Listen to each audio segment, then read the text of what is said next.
Bonjour Eric, Bonjour Jeanne. et merci beaucoup d'avoir accepté mon invitation pour venir partager ta carrière sur ma chaîne YouTube. C'est un grand plaisir. Et merci aussi de nous accueillir dans ton salon. Non, je plaisante. Tu nous accueilles ici dans un endroit exceptionnel, mais c'est ton lieu de travail et donc on va en discuter. On est à la Philharmonie de Paris, donc c'est aussi un grand honneur d'être ici dans cette grande salle si majestueuse et vraiment pour nous aujourd'hui. C'est vrai qu'on a une chance exceptionnelle. C'est les 10 ans de ce bâtiment qu'on fête cette année. Et c'est vrai qu'on a vraiment là un lieu qui sans doute fait partie du top 5 des plus belles salles au monde. Vraiment, l'acoustique est exceptionnelle, c'est reconnu par le monde entier. Tout le monde veut venir jouer ici. Nous, on a la chance avec l'Orchestre de Paris d'être l'orchestre en résidence principale. Donc en plus, on répète tout le temps là. Donc on ne fait pas que jouer les concerts. On a la chance d'être dans ce lieu, de répéter dans ce lieu. Voilà, c'est notre maison et je mesure vraiment la chance exceptionnelle que l'on a, vraiment. En tout cas, beaucoup d'étapes et un parcours exceptionnel pour être arrivé jusqu'ici aussi et avoir cette conversation aujourd'hui. Donc, ce que je te propose, c'est de repartir du début. J'aimerais savoir comment tu as découvert le violoncelle, comment tu as découvert la musique. C'est de façon assez classique. Je suis originaire du sud-ouest de Bayonne, Bayonne-Biarritz. Enfin, j'ai passé mon enfance dans cette ville. J'ai eu la chance d'avoir un professeur absolument exceptionnel. Donc cette histoire, c'est une histoire de rencontre, véritablement, j'en suis bien conscient.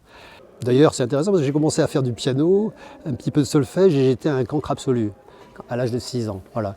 Et le fait de commencer le violoncelle à 8 ans, tout en commençant une activité aussi avec un personnage qui dirigeait une maîtrise d'enfant, tout s'est complètement ouvert d'un coup. Donc je suis passé du statut de cancre à quelqu'un qui allait très vite parce que ensuite mon parcours a été assez rapide puisque je suis rentré au CNSM, j'avais pas 15 ans.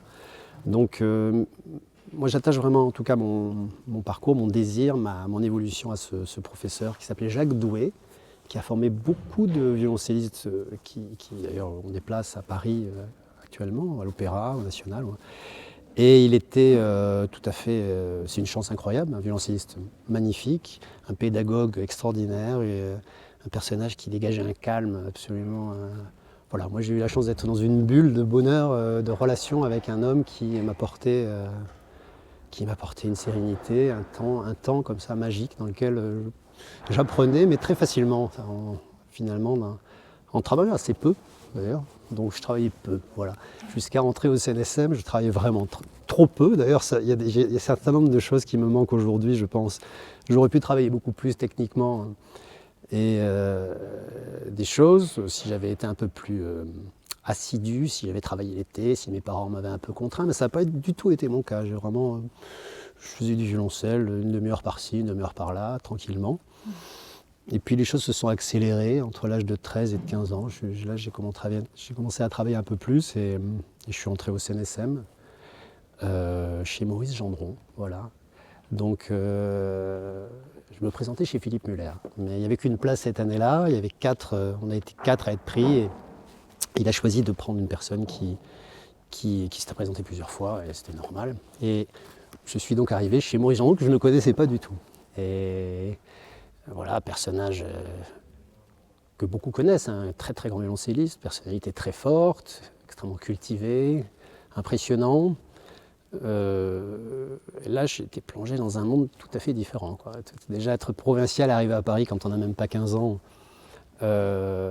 passer d'un cocon, en fait, on a un professeur qui respire avec vous quand vous jouez, qui vous accompagne dans une sorte de sérénité et de calme incroyable.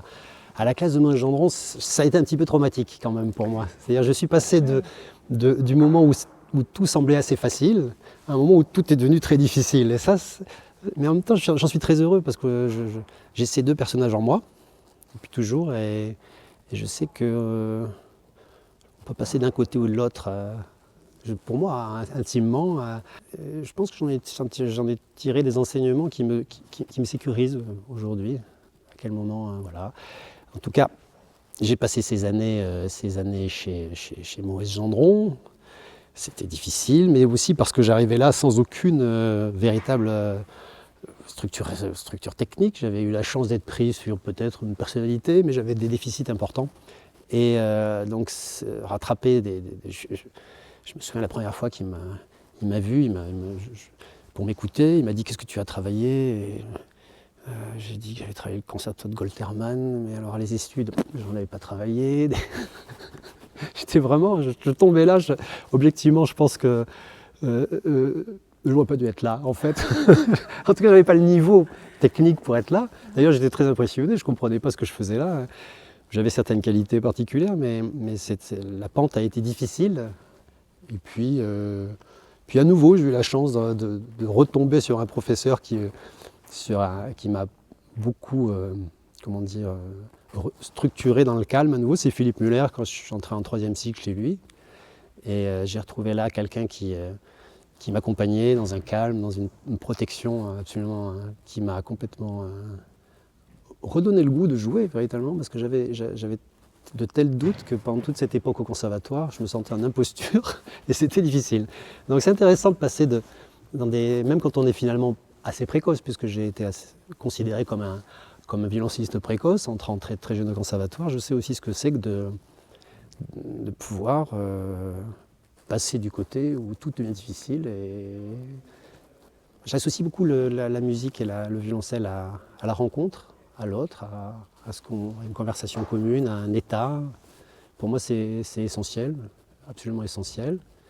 Et je suis extrêmement reconnaissant à des personnages comme cet homme, Jacques Doué ou Philippe Muller, pour ce qu'ils m'ont apporté, pour la protection qu'ils m'ont donnée et la possibilité que j'ai eue ensuite de retrouver une sorte d'espace intérieur qui me mettait en sécurité, en fait. Donc certains n'ont pas forcément cette chance.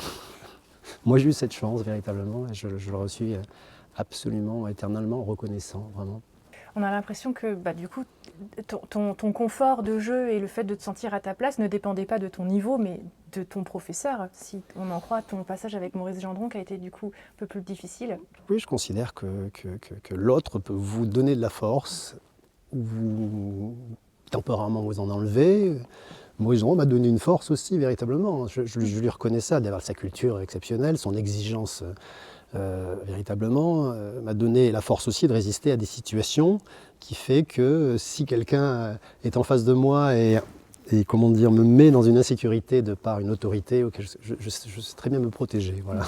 Donc j'ai appris de lui ces choses esthétiques, mais j'ai aussi appris grâce à lui à finalement, je pense, pouvoir trouver ma bulle de calme dans lesquelles j'associe Philippe Muller et Jacques Doué, ces deux personnes. Et d'autres, bien sûr, que j'ai rencontrés depuis, des partenaires de musique et autres. Mais oui, je perçois qu'il y a une intériorité face au contact à l'instrument. Et c'est tellement intime, ce rapport du prof, de l'élève, en face à face, c'est tellement unique. Est-ce qu'il y a beaucoup d'équivalents finalement, en tout cas quand on est enfant et qu'on appartient à une classe, on n'est pas confronté à ces rapports si intimes, si particuliers qui peuvent... qui sont souvent très positifs, mais qui peuvent aussi être très fragilisants, en fait. Et ça, c'est une alchimie, c'est une question de chance.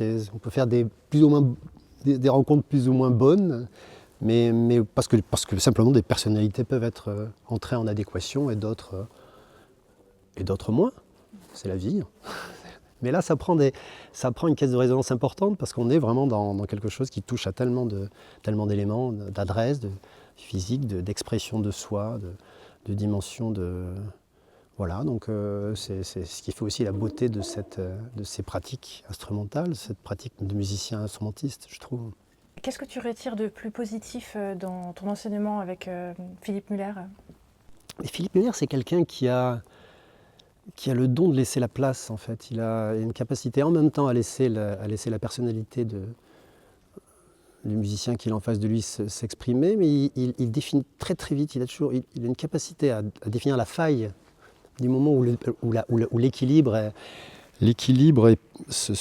en fragilité, qui est assez unique, vraiment unique, parce qu'il est extrêmement synthétique, il va dire des choses il perçoit vraiment la zone qui vous met en déséquilibre, qu'elle soit technique, physique, ou même dans le rapport à l'expressivité. Donc c'est un maître au sens un peu extrême-oriental du terme, je trouve, un petit peu de ceux qui, avec un micro-geste, vous emmènent vers une connaissance de vous que vous n'aviez pas avant. Enfin, il a vraiment cette intelligence, vraiment c'est une véritable intelligence, puis extrêmement cultivée, avec un répertoire extrêmement complet. Hein. Il a fait de la musique contemporaine, il a aussi eu beaucoup il s'est penché en fait en un temps où les violoncellistes français ne s'y intéressaient pas à l'interprétation baroque, avec Bilschma, avec des partenaires comme ça. Donc c'est vrai que c'est un professeur qui est arrivé avec aussi une connaissance de tous les répertoires, qui soient contemporains en ensemble, qu'ils soient en musique de chambre, qu'ils soient en soliste, ce qui est aussi très important, je trouve.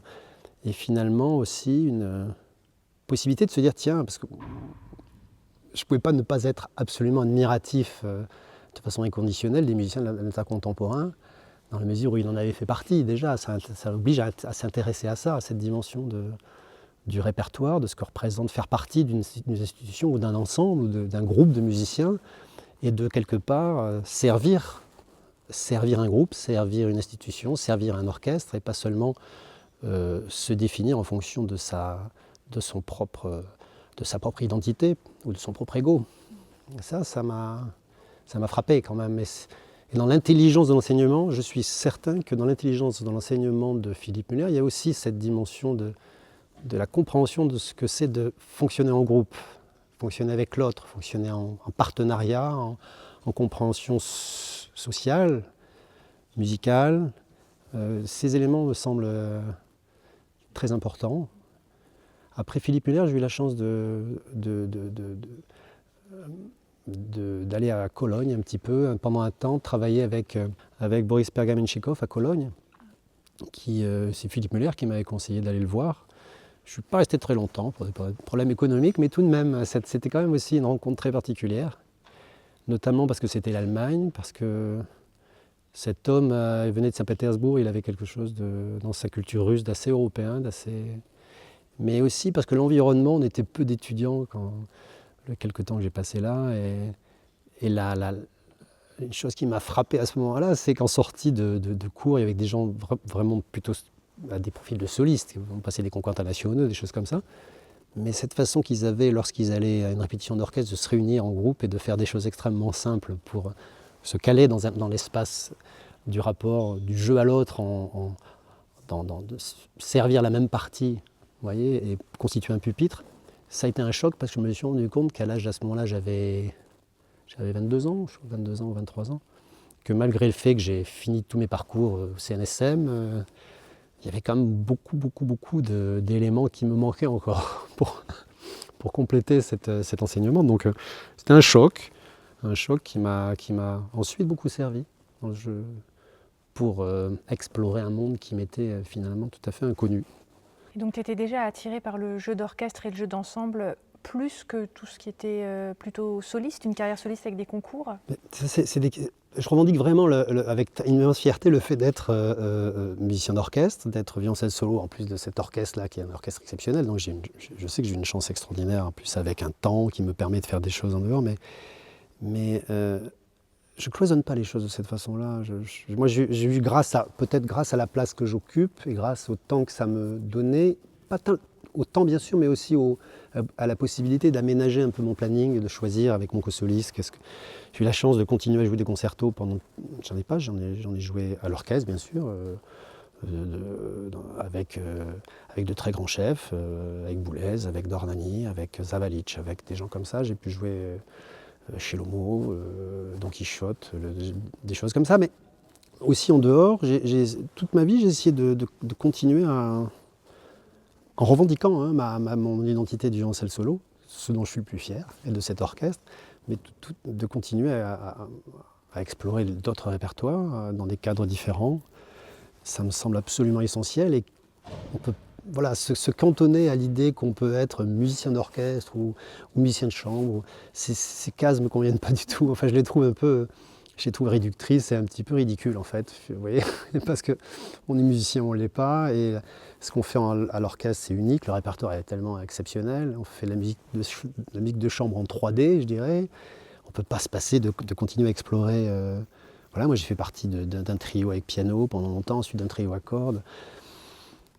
voilà, chaque élément nourrit l'essentiel, nourrit l'écoute, la culture, la rencontre, l'esthétique, la faculté à produire le son de façon différente. Voilà, je considère qu'il y a encore en France, plus que dans certains pays, des sortes de cloisonnements comme ça sur des images qui...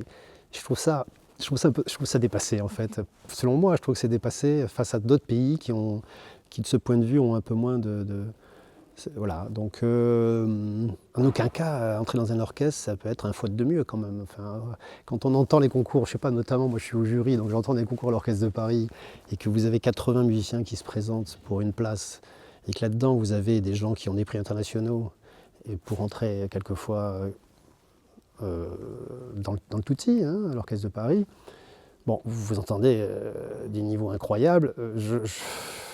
Je trouve qu'il y a quelque chose avec ça qui, vous voyez, qui rapidement, dans l'esprit de beaucoup, cet anonymat de la présence d'une personne dans un orchestre, et je parle en particulier pour ceux qui ne sont pas premiers solistes, et je trouve génère en fait des regards un peu réducteurs.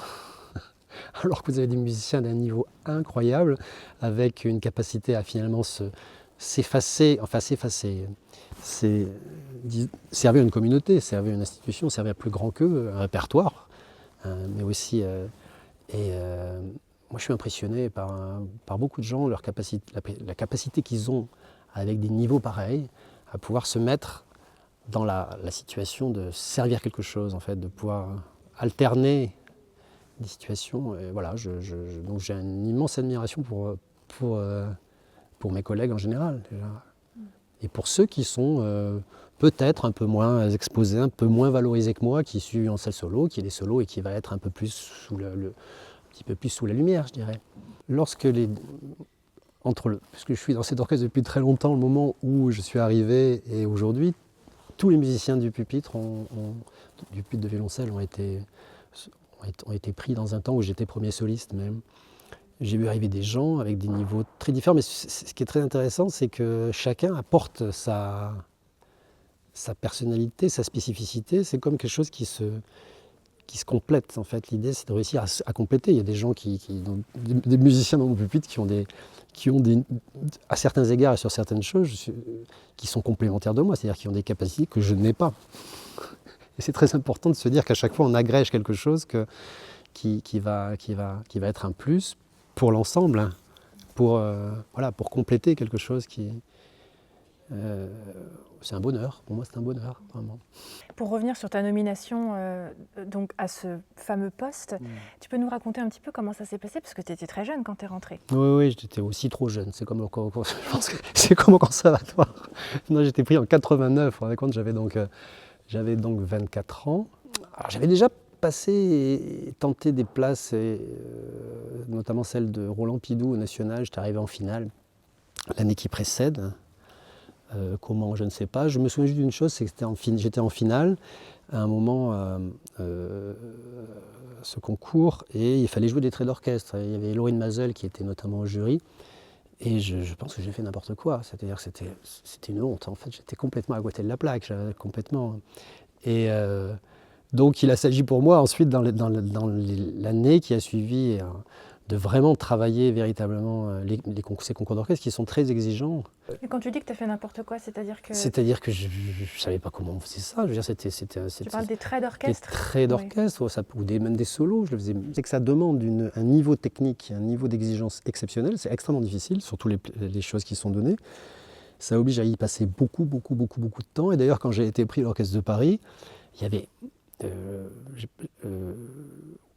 crois qu'il y avait... Qu'est-ce qu'il y avait à jouer? Il y avait deuxième et troisième mouvement du concerto de Schumann, chez Lomo en entier. Il y avait 3 mouvements de la 6e suite de Bach. Il y avait tous les solos imaginables. Et puis, par exemple, Don Juan de Strauss en entier. Je pense vraiment avoir passé beaucoup plus... Et j'ai bien fait beaucoup plus de temps à travailler ces traits, justement parce que j'avais vu cet échec, ce ridicule, ce sentiment de ridicule. Et véritablement... pour arriver à une perfection absolue sur le concerto pour orchestre de Bartók, même des pièces qui sont très courtes quelquefois, de traits d'orchestre, je ne parle pas de solo d'orchestre, il faut y passer un temps fou, il faut se plonger dedans, il faut savoir comment travailler ça, il faut aller vraiment explorer d'autres difficultés qui sont... Voilà, alors évidemment, il faut d'abord passer les tours, il faut être capable de jouer un Haydn en Ré ou un concerto comme un soliste, puisque c'est ce qu'on nous demande, mais c'est cette zone-là qui est quand même, qui m'a semblé la plus éprouvante en fait en termes de travail. Et donc voilà, j'ai passé ce concours et j'ai été pris. Moi j'ai toujours tendance à avoir l'impression que c'est grâce à quelqu'un d'autre. Donc là c'est grâce à mon fils, il est né 2 semaines plus tard. J'avais peut-être le vent en poupe à cause de ça m'a mis dans un état un peu particulier. Donc j'étais un peu moi-même surpris d'occuper ce poste parce que c'est vrai que étrangement, quand j'étais au CNSM, je venais écouter des concerts à Pleyel. L'Orchestre de Paris, c'était un truc qui me fascinait. C'était l'époque Barenboim, il y avait une programmation incroyable, il y avait aussi une programmation de musique de chambre avec les premiers solistes de l'orchestre qui jouaient avec Zuckerman, Perlman, des gens comme ça, Barenboim au piano. Donc ça m'attirait vraiment, je sentais là en même temps un répertoire extraordinaire, en même temps des gens qui avaient aussi des activités de musique de chambre complémentaires, qui jouaient en soliste avec l'orchestre. Et c'est vrai que j'ai profité de ça au début, au fait aussi, j'ai été effectivement programmé assez souvent pour jouer en soliste avec l'orchestre. Et c'est vrai que c'est un privilège parce que quand on le fait dans une grande salle avec de très grands chefs en plus. Donc je trouve que ça se fait trop peu maintenant d'ailleurs. Je trouve que, je le dis vraiment pour des gens plus jeunes, chaque soliste de l'orchestre devrait jouer au moins une fois tous les 2 ans un concerto. Ne serait-ce que pour faire entendre le niveau incroyable qu'ont la plupart des gens qui passent ces concours. Et ça finit par être un peu, étrangement, pas assez revendiqué en tout cas par la direction artistique. Ça fait partie des choses sur lesquelles j'essaie de me battre pour qu'aujourd'hui, bien sûr les gens jouent en dehors, dans d'autres pays, mais que ça se fasse aussi ici dans la maison, c'est-à-dire que ce soit entendu par le public. Cette chose, c'est important pour le prestige de l'orchestre, pour le niveau de l'orchestre, pour la reconnaissance, pour l'attractivité que ça implique. Donc pour moi c'est important. En tout cas, ce cloisonnement soliste, tutti, c'est permétique selon moi. C'est vraiment, les choses interagissent les unes avec les autres. Pour moi c'est vraiment essentiel, complètement essentiel. Je peux pas. D'ailleurs si des périodes je ne viens pas à l'orchestre pendant un certain temps, même si je suis dans une activité de musique de chambre ou je perds quelque chose, c'est-à-dire que même dans la texture sonore, il me manque cette matière sonore d'un pupitre en entier, d'un orchestre en entier, qui me donne une véritable, qui donne une force particulière, un sens du son, une sécurité physique particulière. C'est une nourriture qui m'est indispensable, totalement indispensable. C'est ma nourriture essentielle même. Est-ce que le métier d'orchestre, ça s'apprend vraiment? Une fois que tu es rentré, il y a vraiment une adaptation qui peut être longue pour s'intégrer justement dans un grand groupe comme ça? Ça fait partie des choses qui sont aujourd'hui un peu compliquées parce que longtemps, on entrait dans un orchestre sur un niveau en France, sur un niveau souvent très fort, parce que le niveau français est quand même très fort, en violoncelle en particulier. Et on réussissait le concours et c'était gagné. Le stage finalement était une formalité. Aujourd'hui, il y a une prise en compte un peu plus qui se rapproche finalement de ce qu'on peut trouver en Angleterre, en Allemagne, dans des pays où la tradition orchestrale est plus présente, je dirais, dans la culture générale. Et certains musiciens ne peuvent ne pas être titularisés parce que justement cette intégration ne se fait pas idéalement. Parce que aujourd'hui, les sections elles-mêmes, c'est-à-dire le pitre de violoncelle, pour que quelqu'un soit titulaire, va voter de façon collégiale. Il faudra atteindre 66-70% de personnes qui souhaitent. Ensuite, on va passer au stade des solistes qui vont décider aussi derrière cette captation, si eux sont d'accord, puis tout l'orchestre, puis le directeur artistique. Donc les choses sont devenues, de ce point de vue, un peu différentes. C'est-à-dire qu'aujourd'hui, c'est quand même véritablement je dirais que le concours est une première épreuve, mais les choses se font après, et notamment sur les places de solistes. C'est quelque chose dans lequel la prise en compte de l'intégration, de la motivation, de ce qu'apporte un musicien est devenue extrêmement importante, extrêmement significative dans la titularisation de la personne. C'était moins vrai avant. Ça le devient de plus en plus, aussi parce qu'il y a cette collégialité du plébiscite qui existe. Donc ça implique qu'est-ce qu'on fait quand on entre, qu'est-ce qui se passe, est-ce qu'on est bien préparé. Il y a quand même un élément qui me semble très important, c'est d'avoir possiblement appartenu à des orchestres de jeunes. Il y a tellement de choses importantes, avoir été formé, avoir été aussi, pourquoi parrainé, aidé, initié par des professeurs qui font travailler ces choses-là. Au moins, c'est devenu quelque chose qui aujourd'hui, je pense, est compris. Alors après, il y a aussi la curiosité, l'envie de s'investir, évidemment. Quelqu'un qui est la volonté d'écoute, de progresser, mais de considérer que l'intégration au groupe et que ce qu'on apporte au groupe est quand même tout à fait essentiel, primordial, et qu'on peut jouer magnifiquement d'un instrument, mais ça ne suffit pas. Mais pas seulement pour tous les postes, pour toutes les places, dans les cordes en général. Donc il y a des cultures comme les Américains, par exemple, des instituts comme l'Institut Curtis, par exemple, qui forment très peu de musiciens, c'est un orchestre symphonique, ça a été fait sur ce modèle. Donc il va y avoir peut-être 10 violoncellistes, une vingtaine de violonistes. Et justement, l'idée à Curtis qui réunit les musiciens les plus brillants, hein, et puis les 2/3 ne sont pas américains, sur des concours très difficiles, qui sont boursiers, c'est qu'ils appartiennent à l'orchestre de Curtis, ils sont formés, ils travaillent 3 fois par semaine, ils font de l'orchestre, et qu'ils soient solistes internationaux, certains deviennent, sont devenus des vedettes, certains. Dans tous les cas, pendant les 3 ans qu'ils passent là-bas, la base, c'est la formation orchestrale. C'est-à-dire cette chose est quand même totalement intégrée. C'est qu'on ne peut pas jouer en soliste avec un orchestre si on n'est pas capable de jouer dans l'orchestre. Je trouve que cette dimension est intéressante. Ça fait quand même des musiciens, l'élite un petit peu quand même orchestrale américaine sort de Curtis. Le modèle, je trouve très intéressant. Il ne déconnecte pas les éléments solistes, musique de chambre, de la pratique orchestrale. Au contraire, ils prennent pour base la pratique orchestrale pour former les musiciens. Ça veut dire que ces musiciens, quand ils arrivent dans un stage, ils ont tous les codes, hein, et ils les ont appris, on leur a enseigné quand même. C'est vrai que moi je fais partie d'une génération quand même de ce point de vue très autodidacte. Hein. Je suis passé j'ai pas été formé pour ni préparer. Voilà, j'ai une admiration sans mesure pour Philippe Euler, mais Philippe Euler n'a pas été quelqu'un qui m'a enseigné cette préparation à des concours. Bien sûr, qui m'a préparé pour des choses. Pour des solos, pour les parties, mais pour les traits d'orchestre en particulier. Roland Pidou m'a aidé, m'a beaucoup aidé à un moment, et c'est très important. Il m'a parrainé, il m'a aidé sur cette dimension-là, parce qu'il avait eu ce poste, le poste de violoncelle solo national pendant longtemps. Mais c'est vrai que longtemps, les musiciens français étaient un petit peu perdus dans la nature pour savoir comment préparer. Et j'ai l'impression que pour certains, violonistes en particulier, il le reste un petit peu quand même. Il y a quand même l'idée au CNSR, attention, l'orchestre, ça pourrait potentiellement être un gros mot, voyez, un petit peu. J'ai l'impression que ça n'a pas totalement évolué dans le sens de ce que ça pourrait face à d'autres cultures et d'autres pays, selon moi. Mais il y a des assistants de talent au CNSM qui font partie de... Qui font travailler ça, parce qu'ils sont solistes à l'opéra, ou ils sont... voilà, donc il y a quand même, toujours en France, et en violoncelle en particulier, il y a quand même une école quand même assez complète. Hein. On peut dire quand même qu'on bénéficie d'une chance assez exceptionnelle de formation, cultivée, avec des structures, qui fait que d'ailleurs les violoncellistes forts français qui passent des concours à l'étranger s'exportent très bien, un peu comme le flûtiste. C'est un petit peu quand même, il y a quand même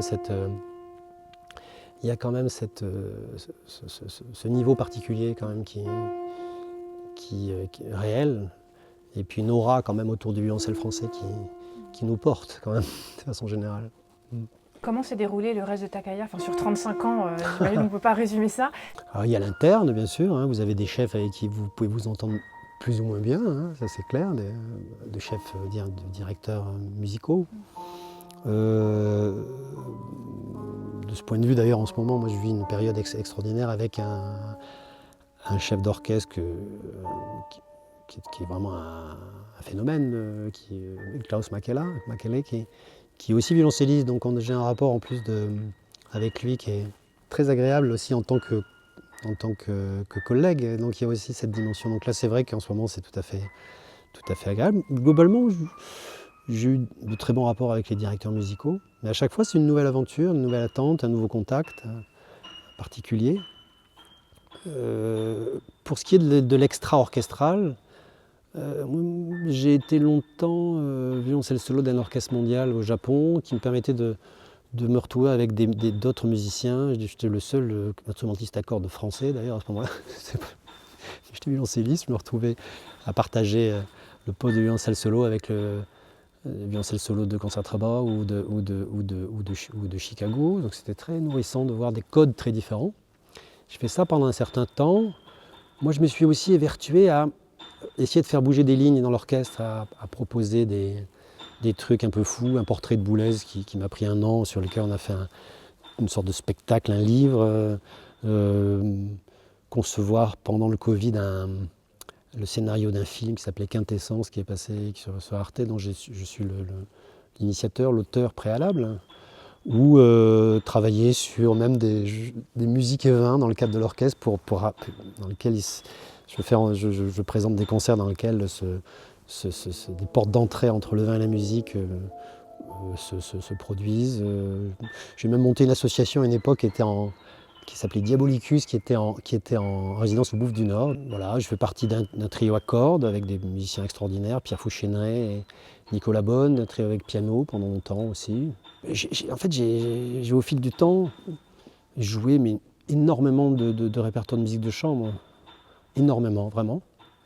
Et puis des concertos, oui, à une époque j'allais souvent à Toronto, à Mexico, au Japon, donc j'ai dû jouer quand même 17 ou 18 concertos différents à des moments que j'ai montés, après en considérant que je le faisais pas, que je le faisais comme un challenge et que c'était à chaque fois quelque chose que j'allais faire 3 fois, 4 fois.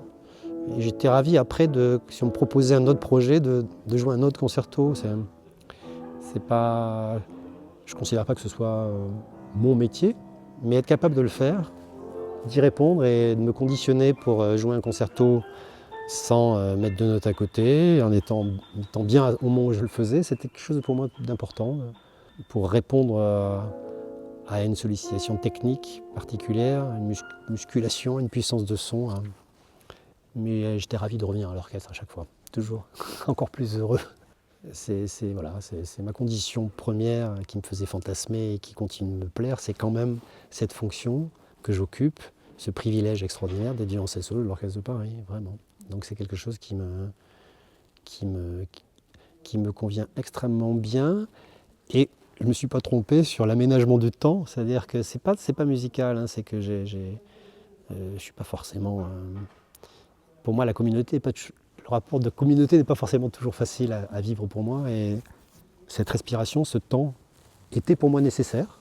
Aujourd'hui, je pense que je me connaissais bien, j'avais bien compris qu'au-delà du poste et du rôle qui est un peu différent, c'était aussi cet espace dont j'avais besoin pour être pleinement épanoui dans ma vie musicale, pour avoir et pas être happé par le groupe, par quelque chose qui pour moi n'a pas toujours, jamais été tout à fait aisé. Voilà.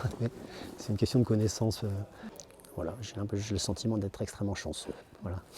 Tu pourrais nous partager une anecdote insolite ou particulièrement heureuse ou extraordinaire que tu as vécue à l'orchestre ? Oh, j'ai eu une chance extraordinaire de partager pendant un temps, vraiment.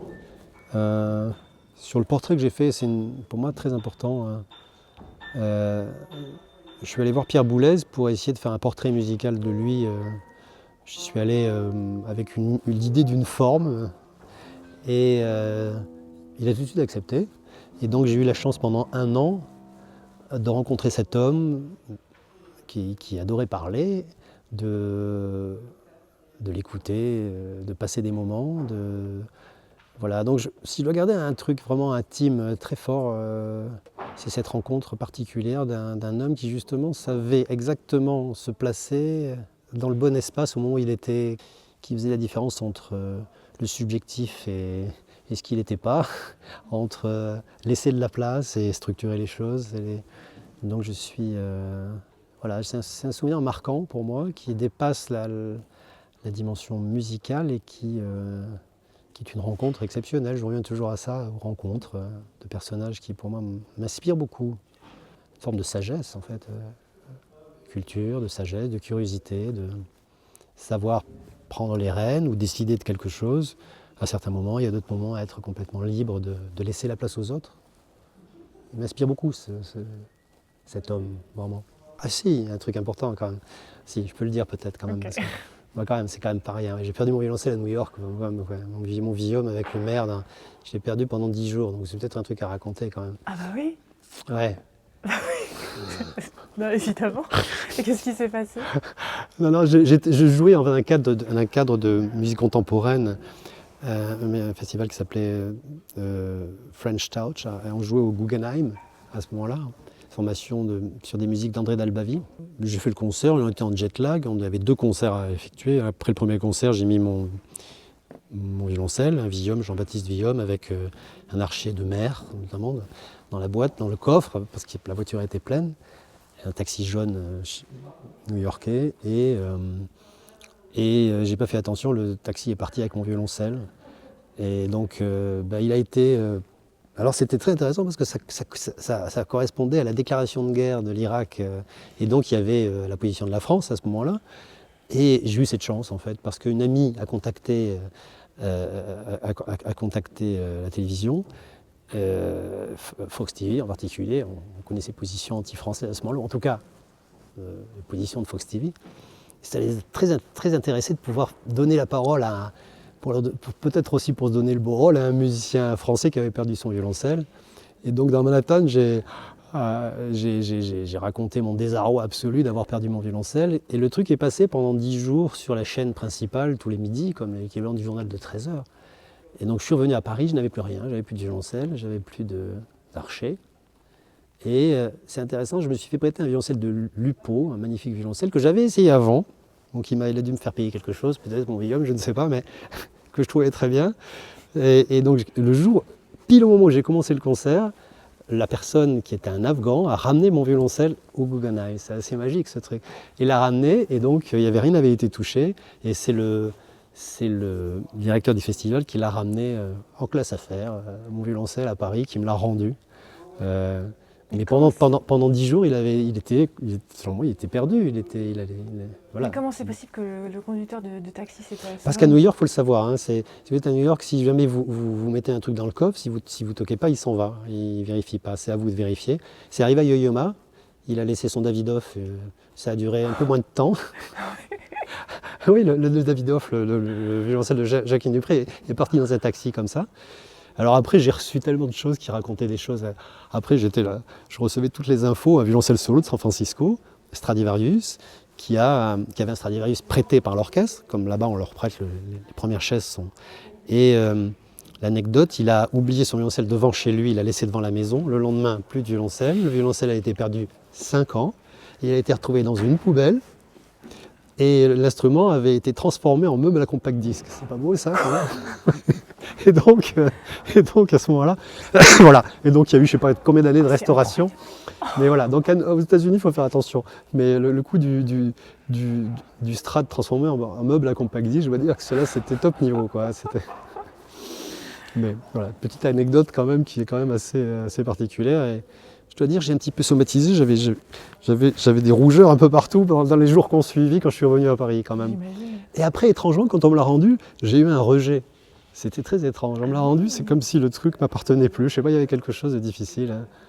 Bon, voilà, l'intimité entre un violoncelle et son propriétaire, c'est particulier. Mais ce truc de commencer un concert 10 jours plus tard avec un autre violoncelle, et c'est à ce moment-là que l'instrument est ramené, c'est quand même intéressant. Hein. Il y a un truc, je sais pas. La simultanéité est intéressante en tout cas. On dirait le comportement d'un enfant. Voilà. C'est ce que je me suis dit d'ailleurs, parce que j'avais un fils à ce moment-là qui avait une dizaine d'années. Et la première chose, je me disais, mais imagine si tu avais perdu ton enfant. Donc je me disais, c'est rien du tout. Oublie, c'est pas. Bon, j'ai appelé mon fils d'ailleurs, qui habitait en Hollande à ce moment-là. Ça me rassurait de l'avoir au téléphone, mais lui, il est là au moins. L'important est sauvegardé quand même, c'était particulier. Mais bon, expérience particulière. Je suis revenu, ma compagne pleurait dans l'avion à côté de moi.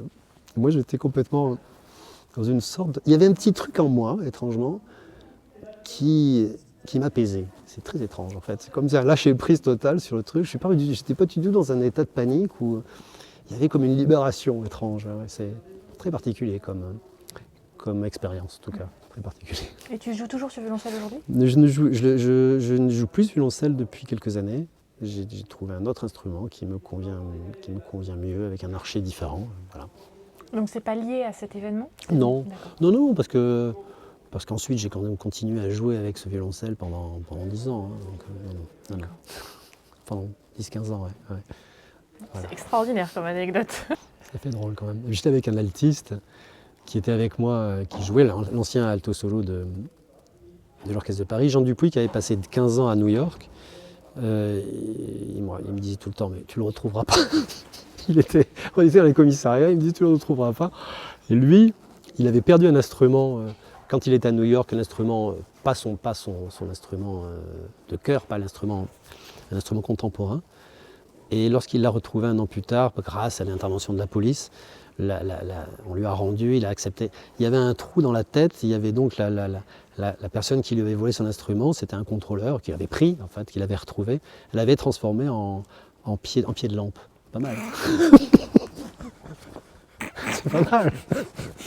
Voilà, donc, ne perdez pas vos instruments. La lampe avec le compact. Voilà, compact disque. Moi, je suis revenu, il était encore, hein, il était dans toute son intégrité, mon violoncelle. Même le chiffon n'avait pas bougé, donc je me suis dit, la personne, c'est l'épouse du taxi qui allait dire, mais ramène ce truc, qu'est-ce qu'on va faire de ce machin? Il devait gêner dans l'appartement, à mon avis. Il a été ramené, voilà. Quand on a un instrument comme ça, moi, j'ai commencé à financer mon premier violoncelle quand je suis rentré en 3e cycle avec un crédit étudiant. Il a fallu quand même que j'ai remboursé en gros dans ma vie entre archers et instruments, des instruments pendant 30 ans quand même. Hein. C'est quand même à chaque fois une sacrée... Ouais. Et c'est devenu même impossible, je dirais. Aujourd'hui, je ne pourrais pas m'acheter un instrument de Vivum parce que c'est devenu complètement hors de propos pour un particulier qui n'a pas un héritage ou je ne sais pas, quelque chose comme ça. Ouais. Bon bah Eric, merci beaucoup d'avoir partagé tout ça avec nous, c'était très inspirant. Et puis alors cette dernière anecdote, là ça a fait ma journée, donc génial, merci beaucoup d'avoir partagé ça. Et puis voilà, je te souhaite vraiment une belle continuation dans tous tes projets. Et puis merci encore d'être venu partager toute ta carrière sur ma chaîne ici aujourd'hui. Merci Jeanne et bravo à ta chaîne qui est assez exceptionnelle. Vraiment, je ne connais pas d'équivalent, une chose comme ça. Et il n'y a pas que des violoncellistes qui s'y intéressent. Moi, chez ma compagne, elle est contrebassiste à l'ancienne. Elle m'a dit qu'elle regarde beaucoup de choses qui l'inspirent dans ta chaîne. Donc c'est intéressant de voir qu'il n'y a pas que des violoncellistes qui s'inspirent de ce que tu développes et de ce que tu proposes.